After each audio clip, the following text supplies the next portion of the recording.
La hidroeléctrica Mazar está operando 2 metros por debajo del nivel mínimo, poniendo en riesgo sus turbinas mientras Coca-Cola Sinclair produce a niveles críticos por la peor sequía del río Coca en 60 años. Un estudio universitario revela que la larga exposición a los generadores eléctricos causa enfermedades respiratorias, cardíacas y auditivas, y advierte que es indispensable ubicar adecuadamente estos aparatos. Durante el juicio del caso Metástasis, la Fiscalía presentó videos del celular de Leandro Norero que muestran los entrenamientos narco y hombres guardando droga en contenedores. 92 votos se necesitan en la Asamblea Nacional para censurar a la ministra del Interior, Mónica Palencia, y las negociaciones se intensifican. América es el continente donde más ha crecido el tráfico de cocaína, con 11.680.000 consumidores en 2023, 20% más que en 2022. El huracán Oscar provoca severas inundaciones, decenas de casas destruidas y 6 personas muertas a su paso devastador por Cuba. Un censo revela que las Islas Galápagos tienen 413 pingüinos y 762 cormoranes. Ambas especies siguen en peligro de extinción por su baja tasa de reproducción. Real Madrid remontó y goleó a Borussia Dortmund en una nueva jornada de la Liga de Campeones de Europa. Mientras los ecuatorianos Joel Ordóñez y William Pacho jugaron con el Brujas y el PSG. Bienvenidos amigos a Televistazo Estelar este martes. Las principales hidroeléctricas continúan con problemas por los caudales de ríos que no son suficientes para la generación de energía. Le seguimos tomando el pulso a la situación energética del Ecuador. Comenzamos.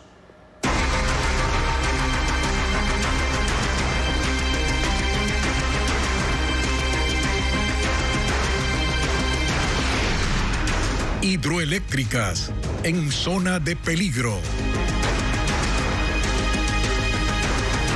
Coca-Cola Sinclair baja su producción por falta de agua. El caudal del río Coca cayó a mínimos que no se habían registrado recientemente. Francisco Garcés describe la situación de la hidroeléctrica más grande del país, que ya entró en crisis.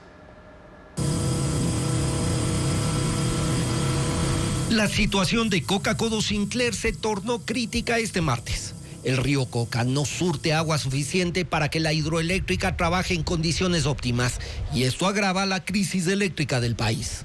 Esa hidroeléctrica produjo hasta la tarde 365 megavatios en promedio de los 1.500 que tiene de capacidad. El problema es que el río Coca redujo drásticamente su caudal a 97 metros cúbicos por segundo, el más bajo registrado en este río en los últimos 60 años. Coca-Cola Sinclair requiere al menos 222 metros cúbicos por segundo para generar en condiciones adecuadas. Esta hidroeléctrica es la más grande del país y normalmente produce entre el 38 y 44% de la hidroelectricidad.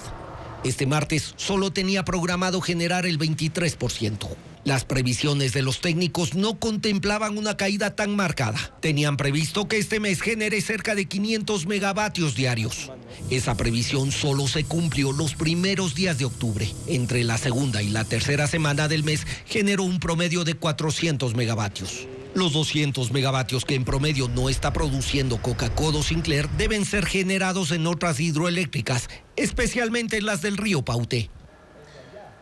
Y en las últimas horas, la cota de la hidroeléctrica Mazar cayó 2 metros por debajo del nivel mínimo para poder funcionar. Ese escenario pone en riesgo a las 2 turbinas que juntas generan 170 megavatios. Diego Cuenca explica el comportamiento de esa caída sostenida en el embalse. En las últimas horas, la cota de la hidroeléctrica Mazar tuvo una caída acelerada. Ese lunes estaba en el nivel mínimo de 2.115 y este martes disminuyó a 2.113 metros sobre el nivel del mar. Eso significa que la central está operando al límite. Pero ¿cómo fue el comportamiento de esa caída? La cota empezó a descender desde ayer al mediodía. Se perdieron entre 7 y 9 centímetros por hora. A las 6 de la tarde bajó a los 2.114 metros y a las 10 de la mañana de ese martes llegó a 2.113 metros. A ese ritmo el riesgo de colapso aumenta, porque según SENACE, cuando la cota se ubica en 2.110 metros, se puede perder una de las 2 unidades de generación de energía, que juntas producen 170 megavatios. Y a pesar de los riesgos, la central sigue operando. Mientras tanto, la cota de la hidroeléctrica Molino está en 1980 metros sobre el nivel del mar, a 5 metros del nivel mínimo. Eso le ha permitido operar con 8 de sus 10 turbinas que generan 1100 megavatios. En el caso de la hidroeléctrica Sopladora, la cota es de 1314, a 2 metros del nivel mínimo para funcionar. Para este martes está 100% operativa con sus 3 turbinas que alcanzan los 487 megavatios. Eso es lo que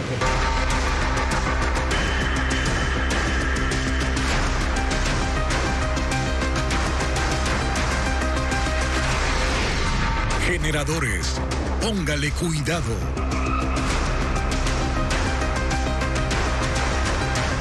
En Quito, el uso de generadores a diésel impacta en la calidad del aire, según investigadores de la Universidad de las Américas y la Secretaría de Ambiente del municipio capitalino. Un estudio determinó que entre más horas de apagones, mayor es la contaminación del ambiente con predominio de dióxido de azufre. Veamos. Las emisiones tanto industriales como domésticas de los generadores de electricidad preocuparon a los investigadores de la Universidad de las Américas y a la Secretaría de Ambiente Municipal de Quito por el impacto en la calidad del aire. Tomaron muestras en 9 barrios de Quito, incluyendo el centro histórico y los valles de Tumbaco y Los Chillos. Concluyeron que se ha triplicado la contaminación con dióxido de azufre, cuyas partículas aumentaron hasta en un 180%. Porque nosotros en la gasolina y diésel en Ecuador tenemos alto nivel de azufre y eso causa que se va a formar el dióxido de azufre, que muchas veces siente como irritación hacia los ojos y a las vías respiratorias. Se anota además que hay un 43% adicional de monóxido de carbono y un 38% más de dióxido de nitrógeno y sustancias químicas como hollín, polvo y metales que la gente respira y puede llegar a causar problemas cardiovasculares y afectaciones respiratorias severas. El estudio pone en evidencia que a corto plazo se requieren otras alternativas de generación de electricidad que resulten menos tóxicas para la salud humana. Si nosotros invertimos algo que es una respuesta rápida, pero es tóxica, que va a generar más problemas de salud hacia futuro, eso va a costar al Estado más. Desde la academia se propone que el gobierno y el sector privado busquen alternativas de financiamiento para instalar sistemas más amigables. El estudio subraya además la necesidad urgente de que las ciudades se preparen para interrupciones más frecuentes y severas relacionadas con el clima en el suministro eléctrico, lo que podría empeorar los problemas de calidad del aire urbano si no se toman acciones. Y el uso de generadores no solo impacta en la calidad del aire, también provoca daños en la salud, desencadena problemas auditivos, respiratorios y hasta cardíacos. La exposición por más de 8 horas incluso causa mareos, dolor de cabeza y fatiga, como le informa Carla Delgado. Los generadores son útiles durante un apagón, pero representan un riesgo para la salud si no se toman medidas adecuadas. La exposición a grandes cantidades de monóxido de carbono puede ser particularmente nociva, sobre todo para quienes tienen enfermedades cardiovasculares o respiratorias, o incluso provocarlas. Estas partículas, tanto el nitrógeno con el oxígeno y el azufre con oxígeno, ocupan espacios, estos espacios que corresponderían al propio oxígeno, ¿no? Entonces generan cierta anoxia, ¿no? Un estado de no tener oxígeno. Entonces justamente estas partículas se van almacenando y si es una exposición prolongada, pues se generan ciertos problemas, ¿no? En nuestros órganos, principalmente los pulmones y también en los órganos relacionados con el corazón. Exponerse durante más de 8 horas, según el investigador, provoca mareos, dolor de cabeza y fatiga. También puede causar complicaciones auditivas por el exceso de ruido, porque cada generador, dependiendo de su tamaño, emite alrededor de 100 decibeles. Por ello, la principal recomendación es colocar adecuadamente los generadores. En los edificios deben tener buena ventilación y en las casas o apartamentos estar en espacios abiertos, nunca dentro de la vivienda. Para evitar daños auditivos se recomienda usar audífonos aislantes. Las personas que tengan contacto permanente y cercano con los generadores deben usar mascarillas especiales. 76 videos encontrados en los teléfonos del narcotraficante asesinado Leandro Norero se reprodujeron frente al tribunal del caso Metástasis. Este martes se instaló el segundo día del juicio, como lo informa Jacqueline Rodas. En el segundo día del juicio del caso Metástasis, el fiscal Wilson Toainga está presentando las pruebas en contra de los 21 procesados. Desde la noche de ayer, interviene el perito forense Jorge Coyahuaso, quien extrajo la información de los teléfonos celulares encontrados en la celda del narcotraficante Leandro Norero en octubre de 2022, luego de su asesinato. Reprodujo frente al tribunal 76 videos que Norero almacenaba. En una grabación de 2 minutos, se ve a personas en un campo abierto, en lo que parece un entrenamiento. El hombre que dirige les grita: "Hágale, lobos, se los van a pasar los tigres, rápido". En otra secuencia de 18 segundos disparan. Otro video es una recopilación de fotos familiares de Adolfo Villamar, alias Fito, cabecilla de los choneros que ahora está prófugo. Aparece desde que era niño y con una canción de fondo. Durante 9 segundos se ve a 2 hombres tapando a una persona, aparentemente muerta, en una cancha de fútbol. Uno de ellos dice: "Llegó medicina legal". También pasaron grabaciones de grupos que gritan consignas de los Chone Killers y Ben 10. En patios, canchas y cárceles. Bloques de droga que un hombre cuenta en un cartón, otros marcados con siglas. Y se escucha una voz que dice: "revisados". Y bultos que ingresan a un contenedor. Se escucha: "ciérralo, ya está ñaño". Videos de armas, en los que una voz masculina dice: "Mire, compa, es lo que tengo ahorita". El perito también mostró a los jueces videollamadas entre Norero y procesados en esta y otras causas. Luego de los videos, la fiscalía siguió con la exposición de más de 1.400 fotografías que también estaban en los teléfonos del narcotraficante. Wilman Terán enfrentará un tercer proceso penal. La tarde de este lunes, mientras se desarrollaba la audiencia del caso Metástasis, ingresó a la Corte Nacional el caso Pantalla por tráfico de influencias.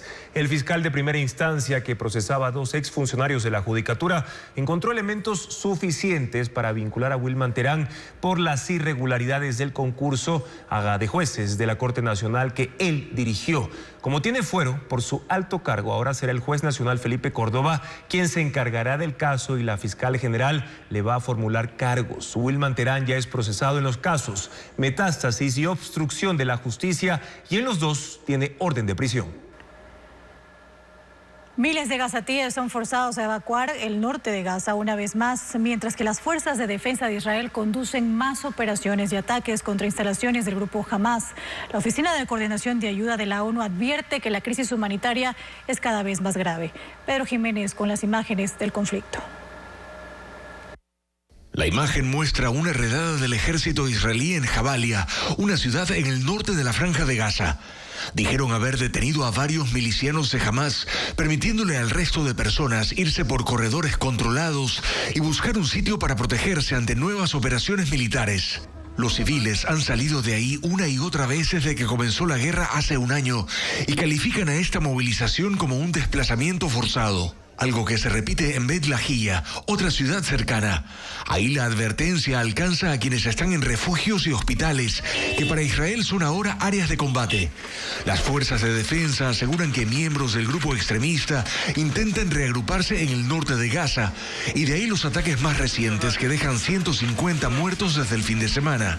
La Oficina de Coordinación de Ayuda Humanitaria de Naciones Unidas reporta que la situación de los sobrevivientes y los desplazados es cada día más grave, que una crisis por hambre es cuestión de poco tiempo, pues para la mayoría no hay alimentos ni medicinas suficientes, que los camiones con asistencia que cruzan cada día son escasos y estiman que unas 400.000 personas han quedado en el norte de Gaza, rodeadas por las fuerzas israelíes. La Liga Árabe, reunida hoy en El Cairo, Egipto, analiza las conclusiones de un informe de varias agencias de la ONU que indican que Gaza está ahora en peores condiciones que hace 70 años.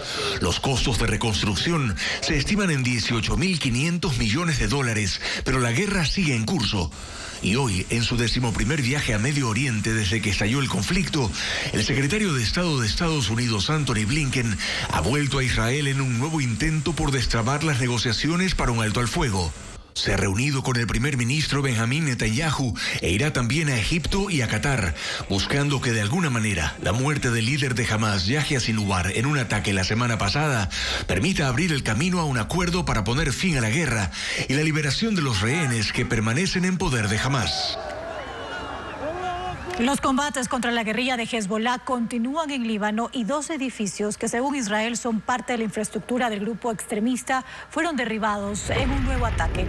Ocurrió cerca de un hospital en Beirut. El bombardeo dejó 18 muertos y 60 heridos. Fotografías de la agencia de noticias AP captaron el momento en el que el proyectil se fue acercando a la estructura mientras los transeúntes huían. Israel ha denunciado que un hospital de la capital libanesa tiene en sus instalaciones subterráneas un búnker que perteneció al líder fallecido de la organización Hassan Nasrallah, donde escondió oro y dinero. Funcionarios del Centro Médico Al-Sahel desmintieron la versión israelí. Quienes dieron forma a la ley de cuidados paliativos en Ecuador explican cuánto se ahorraría el Estado si los hospitales aplicaran este servicio a enfermos terminales. Bessie Granja conversó con una representante precisamente de la Asociación de Cuidados Paliativos que estuvo detrás de la elaboración de ese texto. Con la aplicación de la ley de cuidados paliativos, el costo del tratamiento de pacientes incurables podría reducirse. Así lo explican representantes de la Asociación Ecuatoriana de Cuidados Paliativos, quienes estuvieron detrás de la construcción del marco legal, aprobado el pasado jueves en la Asamblea. Analistas explican que en la actualidad hay pacientes con males incurables que permanecen largo tiempo en unidades de cuidados intensivos, cuyo costo por día llega hasta los $1.000, o en tratamientos de quimioterapia, con valores mensuales desde $3.000. Son costos que podrían reducirse al aplicar la nueva ley. Porque si es que seguimos pensando que debemos hacer hasta lo imposible con los pacientes, aun cuando ellos ya no tengan probabilidades de respuesta, y tenemos pacientes que fallecen durante una quimioterapia, o tenemos pacientes a los que los transfieren y fallecen en la ambulancia antes de llegar a una unidad de cuidados paliativos, esa es un desperdicio de recursos. La ley dispone implementar un sistema integrado por centros de salud públicos y privados para crear unidades de atención hospitalaria, consultorios para casos ambulatorios y atención domiciliaria. Para financiarlo, la Autoridad Nacional de Salud debe redistribuir su presupuesto, así como el IES, ISFA y ISPOL. El objetivo de este documento, según sus creadores, es procurar el bienestar de enfermos con pronóstico de vida limitado, quienes actualmente no cuentan ni con los especialistas ni con el protocolo de atención, a pesar de que el país posee los fármacos adecuados. Para que entre en vigencia, la ley aún debe ser revisada por el Ejecutivo, que podría decidir vetarla parcial o totalmente. La Unión Europea se consolida en este año como el principal destino de las exportaciones ecuatorianas no petroleras y no mineras. Luego de 8 años de haberse suscrito el acuerdo comercial con ese bloque, las exportaciones alcanzan valores que superan incluso a los Estados Unidos y también a China. Lento pero seguro. Así se ha desarrollado el acuerdo comercial entre Ecuador y la Unión Europea, que en el momento de su firma prometía incrementar el volumen de exportaciones hacia ese bloque y 8 años después de su suscripción, ya se evidencia de forma consistente. En 2016, antes de la entrada en vigencia del tratado, las exportaciones no petroleras y no mineras hacia la Unión Europea eran de $2.828 millones. En 2023, la cifra llegó a 3.990 millones y 2024 se está convirtiendo en el año de la consolidación de la Unión Europea como principal destino de esas exportaciones. En el periodo enero-agosto de 2024, las ventas a ese bloque comercial llegaron a los $3.545 millones, un incremento de 911 millones en comparación con el mismo periodo del año anterior. Los productos nacionales que más destacan en 2024 en la demanda del bloque europeo son camarón, con exportaciones por 870 millones, banano, que alcanza los 758 millones de dólares, cacao, con 748 millones, y de este producto hay que destacar un crecimiento que supera el 100%. En cuarto lugar están las conservas de pescado, con 607 millones de dólares y un crecimiento del 35%. Con estos valores, la Unión Europea Europea es el principal destino de productos no petroleros y no mineros, por encima de Estados Unidos y de China. Esta es la reacción del sector exportador ecuatoriano a la posibilidad de ingresar con aranceles reducidos a ese mercado, gestión que se acompaña de un trabajo desde el inicio de la cadena productiva para cumplir con estándares de alta exigencia. En el haber de esta relación se registra no solo el beneficio del ingreso de divisas a la economía, sino también la generación de empleo. Y aunque no hay cifras específicas, se puede observar en la data oficial que la tasa de desempleo en las zonas rurales donde se producen los productos que se exportan es del 1.5%, mientras que en las zonas urbanas es del 5.3%.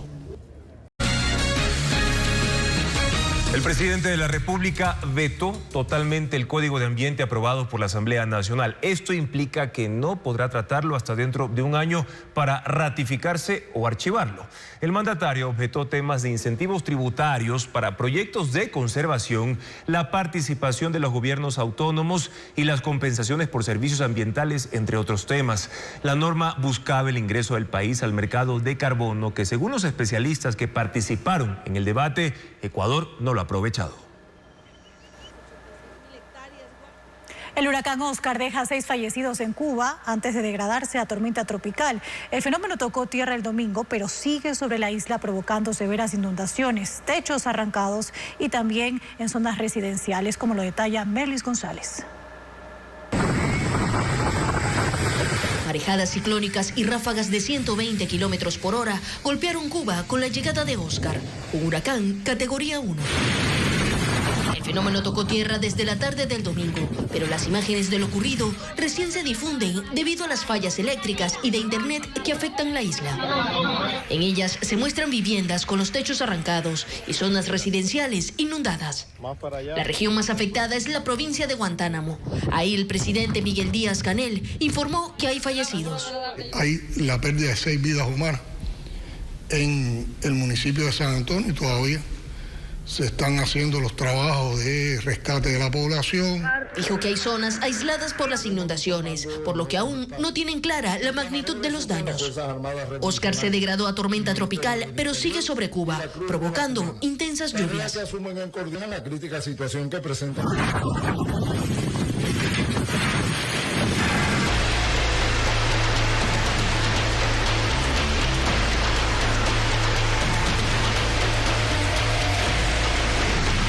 COP16. ¿Servirá para algo? Y en una inusual interpretación, los sonidos de la naturaleza fueron los protagonistas del inicio de la Conferencia de Naciones Unidas para la Protección de la Biodiversidad en Cali, Colombia. Una cantante canadiense los recreó con su voz, provocando una experiencia inmersiva a los 1.700 asistentes al acto.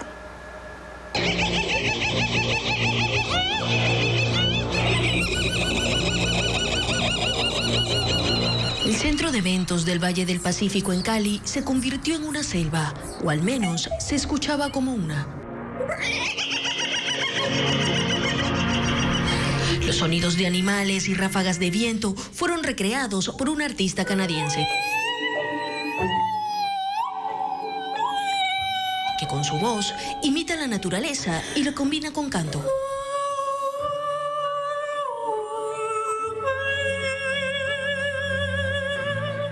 Fue una experiencia inmersiva para los 1.700 asistentes a la inauguración de la Cumbre de Naciones Unidas sobre Biodiversidad.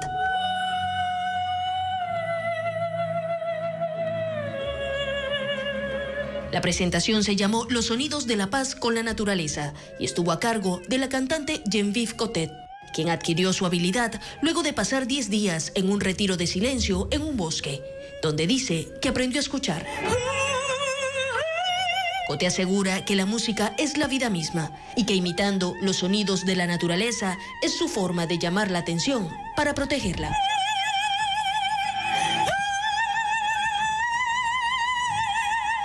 América Latina enfrenta una crisis energética sin precedentes, marcada por apagones prolongados, sequías históricas y en algunos países redes eléctricas al borde del colapso. Países como Colombia y Brasil centran sus esfuerzos en cubrir su demanda, pero los embalses se están secando, como lo detalla Merlis González.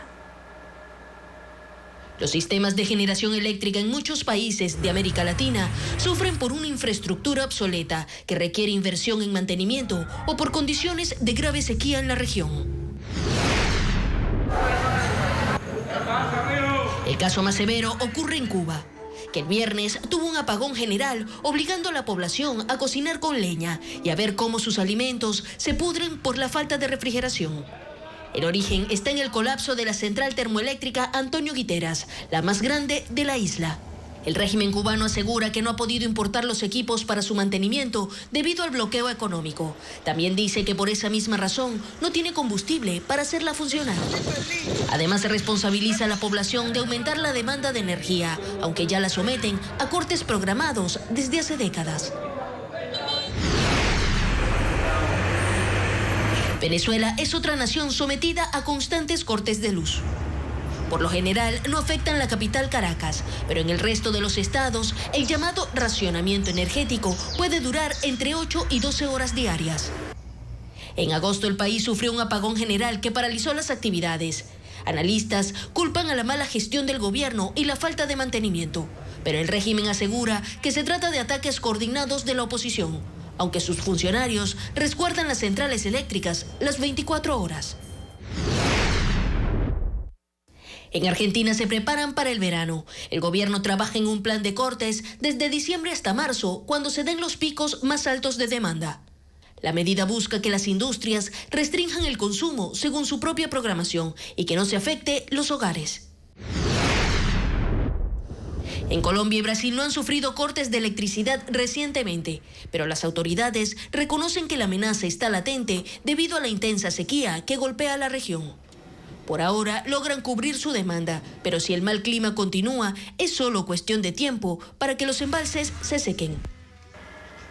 En Brasil, el presidente Luis Ignacio Lula da Silva sufrió una lesión en su cabeza tras caerse en el baño de su casa este fin de semana y que ha sido calificada como grave. Sus médicos esperan 3 o 4 días para darle una actualización de su estado de salud. Lula sufrió un traumatismo en la parte posterior de la cabeza que requirió puntos de sutura y provocó una pequeña hemorragia cerebral en la región temporal frontal. Esto lo obligó a cancelar un viaje a Rusia para asistir a una cumbre del grupo BRICS que se celebrará en la ciudad de Kazán, acogiéndose al consejo de evitar temporalmente los vuelos de larga distancia. Y en Estados Unidos, otros 8 estados abrieron desde ayer la votación anticipada para elegir a su próximo presidente y a representantes del Congreso Nacional y local en sus respectivos territorios. Son los estados de Arkansas, Alaska, Colorado, Connecticut, Idaho, Florida, Carolina del Sur y Texas. En total, ya se receptan votos en 43 estados en los que más de 14 millones de ciudadanos han sufragado, es decir, el 7% del padrón electoral. Mercedes-Benz abrió su primera planta de reciclaje de baterías para vehículos eléctricos en Alemania. Los elementos reciclados se utilizarán para la producción de 50.000 baterías para nuevos modelos de automóviles sostenibles. Veamos un informe conjunto de Coavisa con INEX. Mercedes-Benz inauguró su primera planta de reciclaje de baterías para coches eléctricos en Alemania. La planta, ubicada en Copenhague, es capaz de recuperar más de un 96% de los materiales esenciales para la construcción de nuevas baterías. La planta de reciclaje es 100% verde, cuenta con energía solar, instalada en 6.800 metros cuadrados. El evento inaugural contó con la participación del canciller alemán, quien señaló que la transición hacia vehículos eléctricos es inminente y el reciclaje de baterías se convierte en un instrumento necesario para garantizar que el futuro sea viable y respetuoso con el medio ambiente. El proceso mecánico clasifica y separa plásticos, cobre, aluminio y hierro. Los materiales valiosos como el cobalto, níquel y litio se extraen individualmente. Al final, los elementos reciclados se utilizarán para la producción de 50.000 baterías para nuevos modelos de automóviles eléctricos.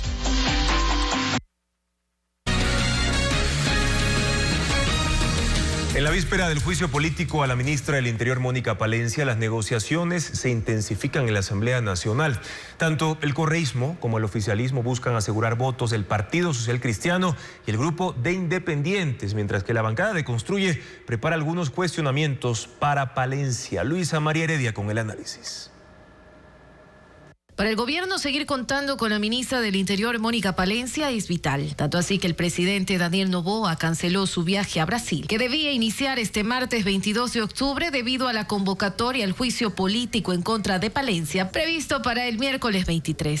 No voy a dejar a Mónica Palencia sola. Voy a acompañarla en todo su camino, escribió en un tuit. Destituirla se ha convertido en una meta para el correísmo, que es, hoy por hoy, el principal opositor del oficialismo. Para censurarla se necesitan 92 votos y las negociaciones en las horas previas al juicio son intensas. El correísmo intenta convencer al bloque de las 6 y aliados y al grupo de los independientes de que el juicio se centra en la falta de aplicación del Plan Fénix para combatir la delincuencia, que no tiene que ver con la irrupción en la Embajada de México para detener a Jorge Glass. Construye prefiere ser cauto y dice que no adoptará una postura hasta escuchar a Palencia en el juicio. Tiene claro que votar a favor de su censura lo acercaría al correísmo, al que acusa de practicar la narcopolítica, y no hacerlo al oficialismo, con el que tampoco comulga. De hecho, el bloque quiere pedirle a Palencia explicaciones sobre la inclusión del abogado Fernando Yávar vinculado al correísmo en su equipo. Del grupo de independientes, solo Pachacuti, que ha comprometido sus votos con la censura de Palencia. PSC, por su parte, niega que haya llegado a un acuerdo con el oficialismo y reconoce que ha habido conversaciones con ambos bloques, pero evita revelar quiénes son los actores. Tiene claro, aunque suele coincidir con el correísmo en las votaciones, que en este caso destituir a la ministra del Interior en medio de un conflicto armado interno sería mal visto por sus electores. Pero también cuestiona las cifras sobre criminalidad que ha presentado el gobierno y que hablan de reducciones. Revisamos ahora la información meteorológica para mañana. En la región costa se pronostica una temperatura máxima de 32 grados centígrados y una mínima de 21 grados. Ahora, la radiación ultravioleta en esa región será entre 5 y 7, que significa moderado y alto. ¿Y cuál es el pronóstico para las sierras? Se espera una temperatura máxima de 26 grados y una mínima de 8 grados con índice UV entre niveles 7 y 8, que son considerados alto y muy alto. Por favor, eviten la exposición prolongada al sol entre las 10 de la mañana y también las 3 de la tarde, sobre todo en áreas con niveles de radiación muy alta. Ahora les contamos que la población de pingüinos y cormoranes en las Islas Galápagos incrementó. Sin embargo, todavía hay poca reproducción de estas especies debido a los efectos del cambio climático en esa zona. Diego Cuenca explica los datos del censo que determinó el estado de esas aves que anidan en el archipiélago. Durante 8 días, los técnicos del Parque Nacional Galápagos y de la Fundación Charles Darwin recorrieron las islas Isabela, Fernandina y los islotes Las Marielas para censar la población de aves en peligro de extinción. El registro concluyó que en el archipiélago habitan 413 pingüinos, 396 son adultos y apenas 17 son jóvenes.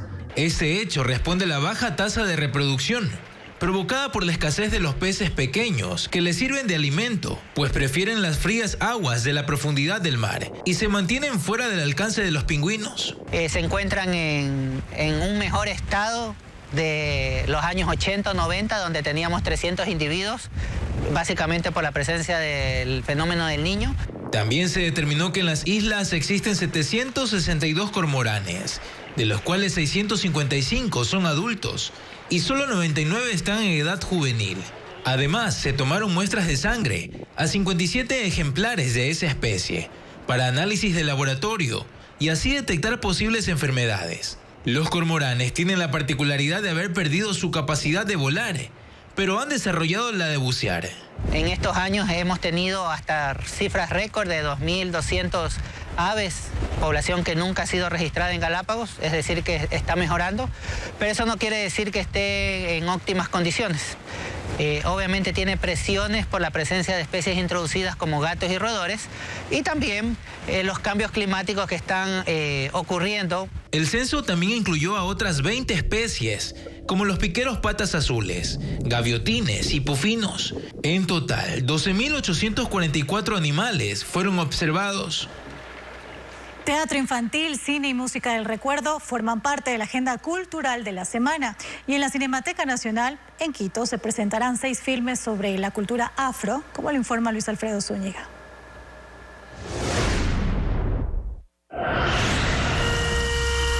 Mantén en cuenta.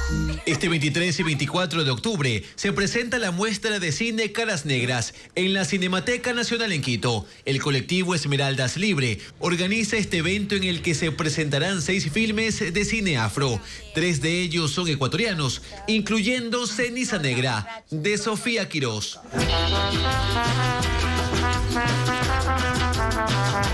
Entre las películas extranjeras está la estadounidense Hijas del Polvo, de Yuri Dash. La entrada es libre.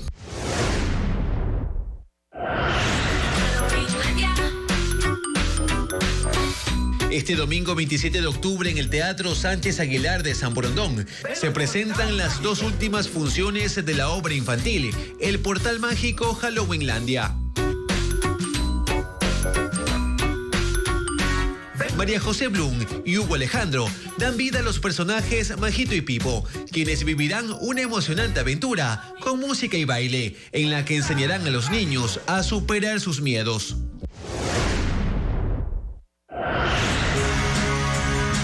En el Teatro Centro de Arte de Guayaquil, la agrupación Playback Band presenta Show Must Go On, un concierto que rinde tributo a los grandes éxitos musicales de los años 70, 80 y 90. El repertorio incluye canciones como Lucy in the Sky with Diamonds de los Beatles. El concierto se realizará el 24 de octubre a las 8 de la noche. El consumo de cocaína se incrementó en todo el mundo según el último informe de la Oficina de las Naciones Unidas contra la Droga y el Delito. En América está la mayor cantidad de consumidores y Colombia continúa como el principal productor de plantaciones de hoja de coca, como lo informa a continuación Paul Romero. La demanda de cocaína en el mundo crece, según el último informe de la Oficina de las Naciones Unidas contra la Droga y el Delito. La producción mundial de clorhidrato de cocaína alcanzó 2.757 toneladas en 2023, 20% más del año anterior. En el documento elaborado en Colombia, la Oficina de las Naciones Unidas presentó un mapa del mundo con el número estimado de personas que consumieron esta droga en 2023. El continente americano lidera el consumo con 11.680.000 personas. Norteamérica, entre Estados Unidos y Canadá, 6.640.000. El Caribe, 60.000. Centroamérica, 320.000. Suramérica, 4.850.000. Europa con 5.710.000. África, 2.300.000. Asia, 2.930.000. Oceanía, 2.900.000. Esta información concluye que cada vez existen más consumidores en el mundo y menos acceso al tratamiento. 1 de cada 11 consumidores con problemas es atendido por los sistemas de salud pública. En 2023, Colombia batió su récord de producción de cultivos de coca por tercer año consecutivo, con 253.000 hectáreas y 2.600 toneladas de clorhidrato de cocaína. Este martes, la policía decomisó 384 paquetes de droga en el aeropuerto Mariscal Sucre de Quito. La cocaína estaba camuflada en cartones de flores de exportación con destino a Qatar. La policía antinarcóticos decomisó este martes 384 paquetes de cocaína en el aeropuerto Mariscal Sucre de Quito. La droga la encontró Porto, un perro entrenado para detectar narcóticos durante una operación de control en la plataforma del aeropuerto de Tababela. Según la policía, a las 9:30 se colocó una carreta con 6 cajas grandes de cartón en la parte posterior de un avión con destino a Qatar. La cocaína, 386 kilos, fue encontrada entre flores de exportación al país asiático. Los videos grabados por el sistema de videovigilancia del aeropuerto permitieron a la policía, en coordinación con la fiscalía, identificar y detener a 9 implicados. Son ecuatorianos y estaban ahí dentro del aeropuerto y realizan diferentes funciones dentro del aeropuerto. Hay una persona que también se le detuvo en la parte de afuera, que es una persona que estaba dentro de un vehículo y que ese vehículo también a través de las cámaras se pudo verificar que puede tener cierta relación. Además, durante la operación Júpiter, se decomisaron 9 teléfonos y un vehículo que circulaba fuera del aeropuerto. La cocaína, 4 millones de dosis, está valorada en $17 millones en el mercado catarí. Este decomiso se realizó un día después de que se firmó el acuerdo entre la Oficina de las Naciones Unidas contra la Droga y el Delito con la aduana y la Policía Nacional para mejorar el control de contenedores en los aeropuertos de Quito y Guayaquil. El oficialismo confirmó que sí incluirá la figura del fideicomiso en la ley para incentivar la inversión privada en el sector eléctrico que tramita la Asamblea Nacional. En la comisión que analiza ese proyecto hay mayoría de ADN y sus aliados. Patricio Díaz informa en qué consiste este mecanismo. El fideicomiso para garantizar las inversiones vuelve a la ley que analiza la Asamblea para impulsar la iniciativa privada en el sector eléctrico. Lo anunció Valentina Centeno, presidenta de la Comisión de Desarrollo Económico que tramita la norma y donde el oficialismo tiene mayoría junto a sus aliados. La eliminación de ese mecanismo generó críticas en el país y en las otras bancadas, porque ahuyenta a los inversionistas al no respaldar sus inversiones. Me atrevo a decir que contamos con la mayoría de la comisión para aprobar esta figura, que es lo que realmente el sector privado necesita para garantizar realmente que vengan a invertir a nuestro país. El fideicomiso es en este caso una figura mediante la cual los recursos recaudados del pago de planillas eléctricas van a una entidad financiera para que los administre y distribuya según estas prioridades. Primero, la generación y transmisión privada. Luego, las distribuidoras. Tercero, la importación de energía. Cuarto, la transmisión estatal. Y quinto, la generación estatal.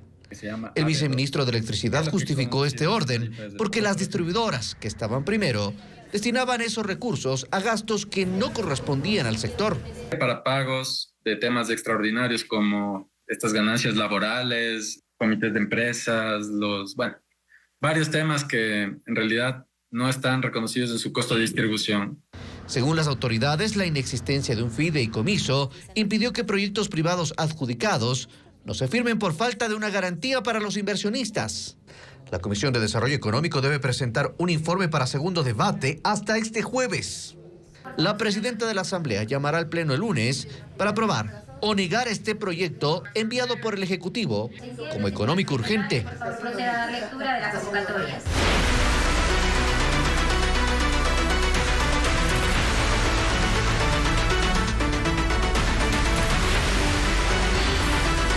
Apagones. ¿Cómo cambió mi vida?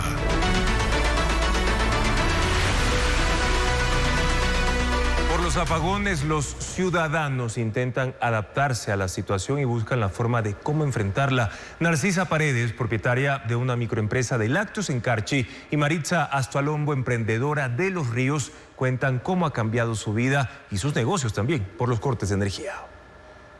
Como pequeña empresa nosotros manejamos más o menos unas 15 máquinas que todas se manejan con luz. Cuando recién empezaron los apagones nosotros tuvimos unas pérdidas cuantiosas. Se nos quemaron unos motores como desde el cuarto frío 2 veces. Se nos dañó el producto, las pérdidas más o menos ascienden de unos 10 a 12 mil dólares. Y otra es las tiendas, los supermercados donde nosotros vendemos nuestro producto. Ellos han bajado también las ventas. Por ejemplo, si cogían 10 quesos, ahorita se han cogido la mitad. Hemos mermado un 30%, que es unos 45, o sea, 450, 500 quesos. Estamos en el proceso de comprar un generador. Claro que es muy costoso, a nosotros nos cuesta como 15 mil dólares, el cual lo tenemos pedido y nos llega recién para diciembre.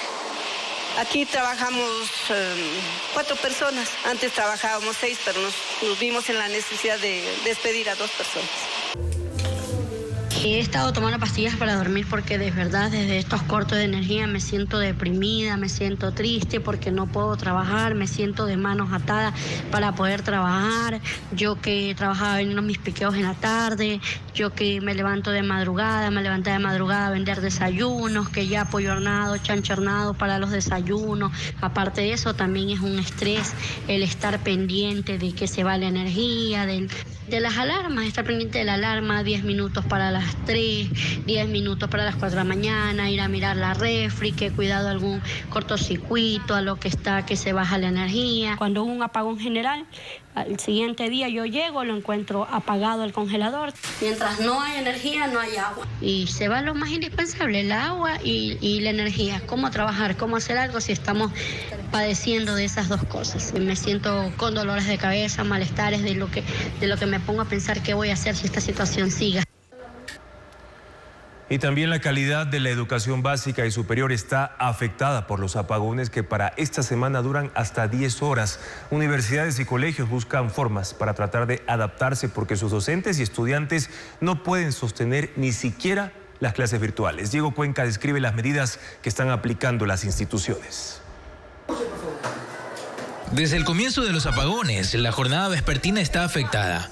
Aunque los alumnos ingresan a los colegios a la hora normal, es decir, al mediodía, la disposición del Ministerio de Educación es que las clases deben terminar a las 5 de la tarde para que los estudiantes puedan llegar a sus casas antes de que caiga la noche, considerando que normalmente la hora de salida es entre las 6 y las 7 de la noche. Los planteles ya han perdido entre 14 y 28 horas de clases que difícilmente se podrán recuperar.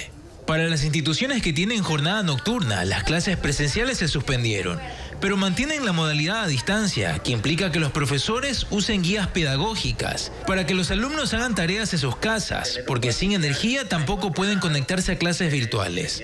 En el caso de las instituciones particulares, también pueden adaptarse a las mismas medidas. Y una de las docentes de educación básica explica lo que padecen. Tenemos que ir a los patios, hay más cursos, entonces se distorsiona un poco lo que son las clases y hay complicaciones para el aprendizaje porque se distrae uno, se distrae el otro, entonces esos son los inconvenientes que está viendo ahora sin energía. Las universidades públicas y privadas se enfrentan a una situación distinta. La mayoría optó por pasar a modalidad virtual en la jornada nocturna, pero los horarios de los cortes de energía no coinciden entre los docentes y sus estudiantes. En ese escenario, algunas universidades como la Católica de Guayaquil, que tiene 17.500 alumnos entre carreras de grado y posgrado, ha pedido a sus estudiantes que acudan al campus porque con generadores de energía habilitaron espacios donde pueden usar sus computadoras y así cumplir con sus actividades. También tienen otras alternativas. En algunas de las clases se dan las clases de manera virtual y para quienes no pueden conectarse las clases quedan grabadas. Hay otras clases que sí son dictadas de manera presencial, que no tenemos luz, pues dando las clases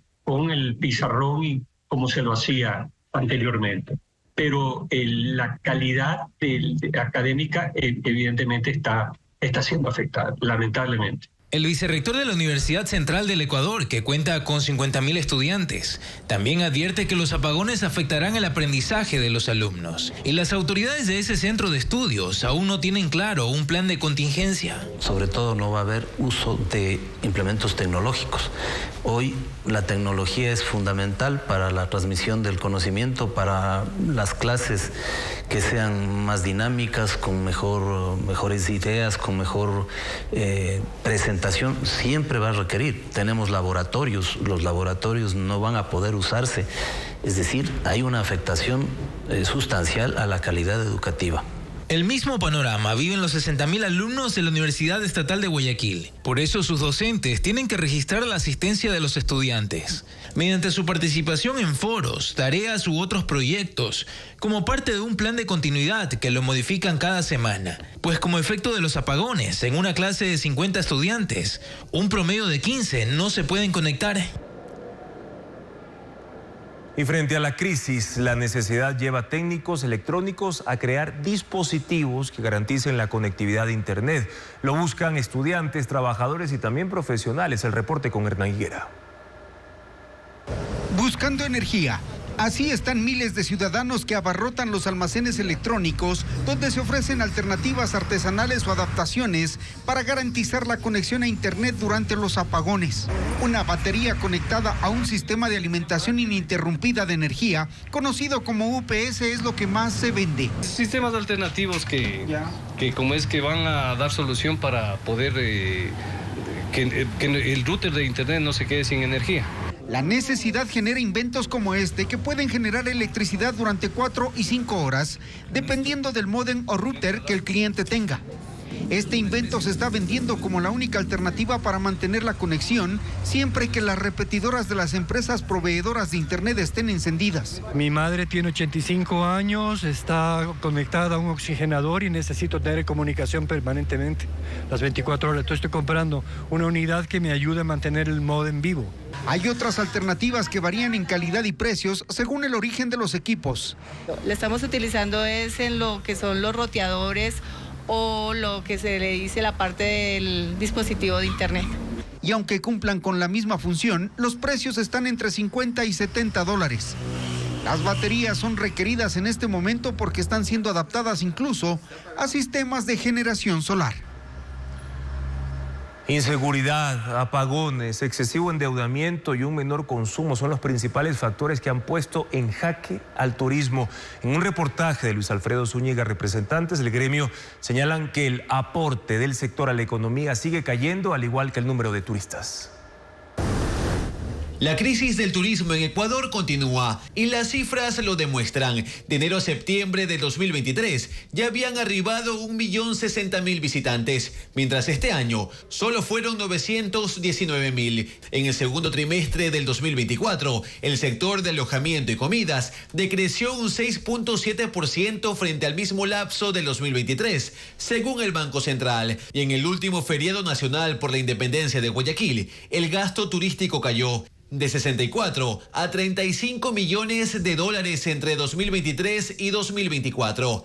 El gremio tiene claro los principales factores, empezando por la inseguridad, que va de la mano con estados de excepción, toques de queda y noticias negativas que tienen alcance internacional e incluso han llevado a que países como Estados Unidos o Reino Unido recomienden a sus ciudadanos no viajar a Ecuador. Eso se ve reflejado en la ocupación hotelera. Los apagones agravaron el problema. En el último feriado del 9 de octubre, en destinos como Montañita en Santa Elena, el gremio turístico habla de pérdidas. Más fue la inversión que lo que generamos. A nivel provincial hay despidos. Locales solo abren los fines de semana y otros ya han cerrado. En plazas de empleo definitivamente hay entre un 50 y un 60% de reducción. El gremio señala que la ley de turismo aprobada hace 7 meses aún no genera los alivios económicos que plantea. Siguen endeudados desde la pandemia. No ha funcionado. El único que celebró esa ley fue el ministro anterior, pero ¿usted vio algún empresario celebrar esa ley? No celebrado. La reducción del gasto en los hogares ecuatorianos también ha incidido. El consumo en restaurantes ha caído un 15%. Un panorama crítico de cara a un nuevo feriado en noviembre, pese a la reducción del IVA al 8%. La próxima semana, la reforma constitucional sobre el establecimiento de bases extranjeras en el país pasará al Pleno para que inicie su trámite. Los legisladores aseguran que deberá completarse una ley que defina las condiciones que tendrán que cumplir los países que instalen una base en territorio ecuatoriano. Patricio Díaz tiene más detalles de las reacciones en el legislativo frente a este tema. Las bancadas legislativas dicen tener claro que la reforma constitucional para el establecimiento de bases extranjeras tiene que regularse. Y mencionan que con la consulta, si se aprueba, debe ser tramitada una ley que especifique las condiciones que Ecuador pondría para aceptar ese apoyo de otra nación. Y Construye agrega que debería tenerse en cuenta la situación política de ese país. No quiere decir que cualquier gobierno de turno pueda pedir ayuda a lo mejor a otros gobiernos que no coincidimos en el tema, sobre todo no ideológico, sino en el tema de la estructura del Estado. Y eso nos podría traer problemas. Esta inquietud fue expuesta por el analista Fernando Carrión en Ecuavisa, al evocar la posibilidad de que un nuevo gobierno que llegue al país maneje ese apoyo según su tendencia ideológica. Y esa fuerza política, con la aprobación de esta base militar en el país, en vez de traer fuerzas provenientes, digamos así, de los Estados Unidos, decide traer de China. ¿Qué pensaría el país? ¿Qué pensaría o qué pasaría con el Ecuador? A mí me parece que ese tipo de decisiones no pueden ser tomadas de la forma en que se han tomado. El oficialismo y el Partido Social Cristiano están de acuerdo en que la ley, posterior a la reforma constitucional, regule el apoyo que recibe Ecuador.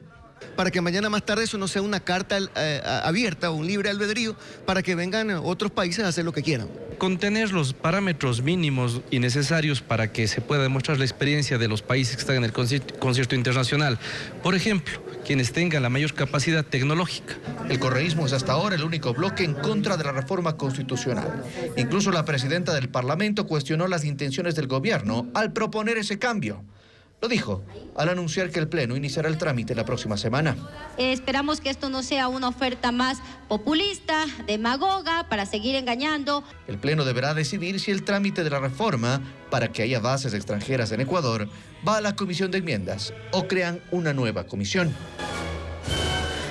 Hasta el próximo 10 de noviembre, bachilleres pueden aplicar a las becas Futuro Femenino creada por el Instituto Tecnológico Superior San Antonio en conjunto con el gobierno. Este programa académico que oferta 3.000 vacantes cubrirá el 100% de sus estudios. Este y otros servicios los detallamos a continuación en el siguiente reporte.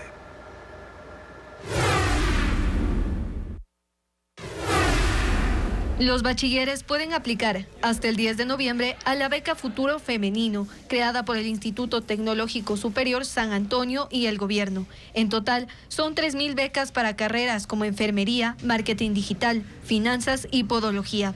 Estas becas cubrirán el 100% de los estudios. El proyecto beneficiará también a migrantes. Las bases podrán revisarse en este link, www.insta.edu.es/becas en convenio con el Gobierno Nacional.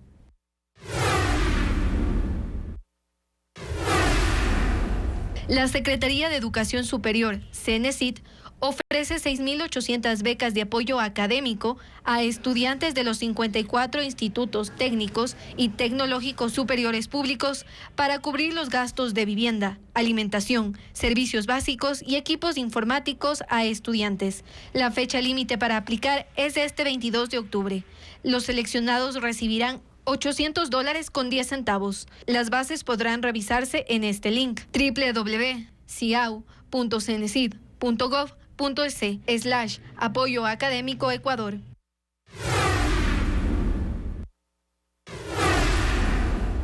La Embajada del Ecuador firmó un convenio de colaboración con la Escuela de Negocios Next Educación de España para otorgar 100 becas para maestrías a estudiantes. Este proyecto cubre el 50% de la formación. La iniciativa incluye maestrías en dirección financiera, international business y comunicación política avanzada. Las becas cubrirán el 100% de la formación académica para los 10 mejores perfiles. Las bases podrán revisarse en este link, www.latam.nexttips.com/Ecuador. El artista español Jesús Soler regresa a Ecuador luego de 6 años con una exposición en Quito.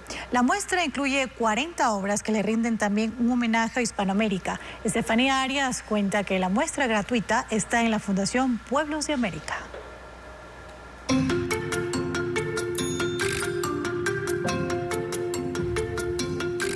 Materia y expresión, colores intensos y sentimientos en cada trazo.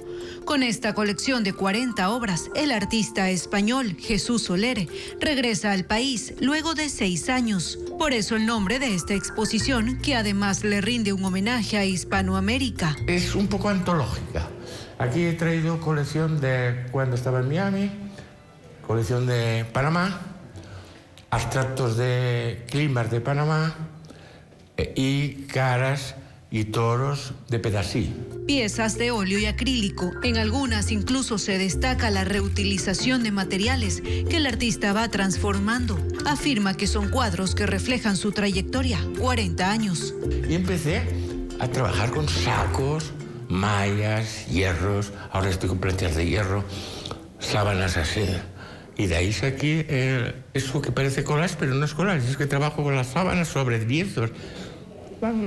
Cada uno tiene su técnica. En su estadía por el país, Soler también realizará talleres de arte terapia con niños. Uno de mis hobbies o de mis pasiones es cuando no estoy, es reunir a muchos, 100, 200, 300 niños y hacer talleres con ellos. Y son felices.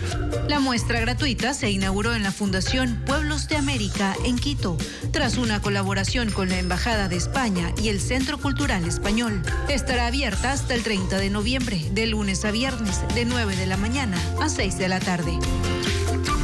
El actor Sylvester Stallone sorprende con sus habilidades para el baile durante una prueba de vestuario para su nueva película. Además, una actriz ganadora de un Oscar nuevamente está embarazada. ¿De quién se trata? La información de estas y otras noticias del espectáculo. Elvis Crespo se divorcia después de 15 años de Maribel Vega, con quien tiene una hija, por motivos irreparables. Dejó la casa que compartían en Miami y regresó a Puerto Rico. La última vez que estuvieron juntos fue en julio del año pasado, en un viaje a Inglaterra. El cantante estadounidense Bruce Springsteen presentó en Los Ángeles su documental que trasladará al público a su última gira de conciertos que se realizó este año. Él vistió un traje total black. Sus fans esperaban ansiosos poder obtener su autógrafo.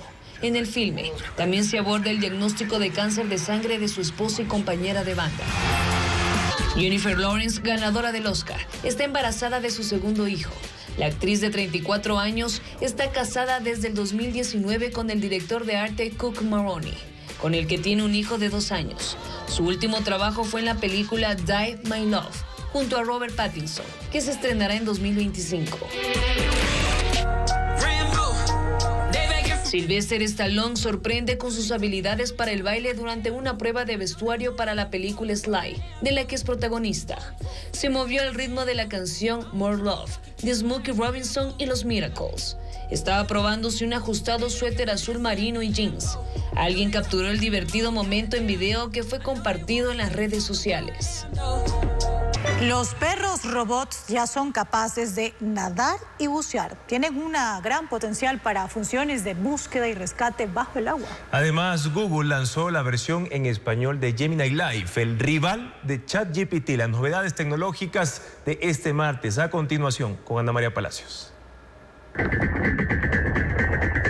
Los perros robots ya son capaces de nadar y bucear. Tienen un gran potencial para funciones de búsqueda y rescate bajo el agua. La compañía polaca MAP Robotics presentó este robot que corre en el fondo de una piscina, mientras permanece conectado a un operario superior que lo monitorea. Sorprende que se mueva con soltura y que corretee sin esfuerzo. Google lanzó la versión en español de Gemini Live, el rival de ChatGPT. Una actualización muy esperada porque solo funcionaba en inglés. Permitirá mantener conversaciones más fluidas y naturales con la inteligencia artificial desde sus dispositivos. Se pueden utilizar 2 idiomas en el mismo celular.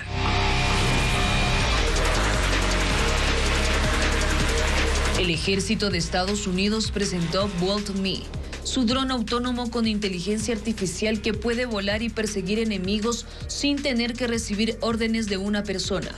El operador puede marcar un área en la pantalla del campo de batalla, ajustar ciertos parámetros y enviar al dron en misión.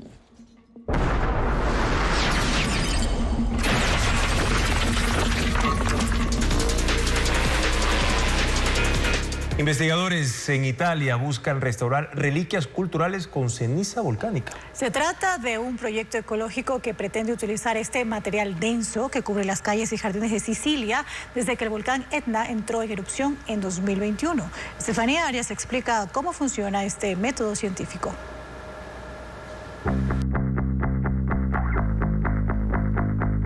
Desde 2021, cuando el volcán Etna en la isla italiana de Sicilia entró en erupción, sus cenizas han estado vinculadas al arte. Los habitantes de esa localidad europea comenzaron entonces a crear figuras y formas, decorando sus casas y terrazas, imágenes que se viralizaron en redes sociales. Pero hoy, ese material volcánico sobre calles y jardines también es recolectado por científicos, quienes hallaron la forma sostenible y ecológica de reciclarlo y utilizarlo en la restauración de reliquias culturales. Se trata de una investigación de la Universidad de Catania que busca, además, reducir el costo del tratamiento de la ceniza. In maniera che sia sostenibile per il pianeta, per il punto di vista. Queremos encontrar una forma sostenible, neutra en carbono y respetuosa con el medio ambiente. El método que utilizamos es un proceso llamado geopolimerización. Mediante ese método también han logrado proyectos de construcción, como la creación de ladrillos y tejas. Mientras que en el arte, este material sigue transformándose, siendo parte incluso de obras de arte permanentes. Un famoso barrio de la ciudad de Nueva York, Estados Unidos, se llena de criaturas espeluznantes por la fiesta de Halloween, que en ese país se celebra, por cierto, con mucho entusiasmo. Mira, las casas muestran un despliegue de creatividad con instalaciones que incluyen luces, máquinas de humo y hasta sonidos, por lo que miles de personas acuden durante todo octubre para verlo.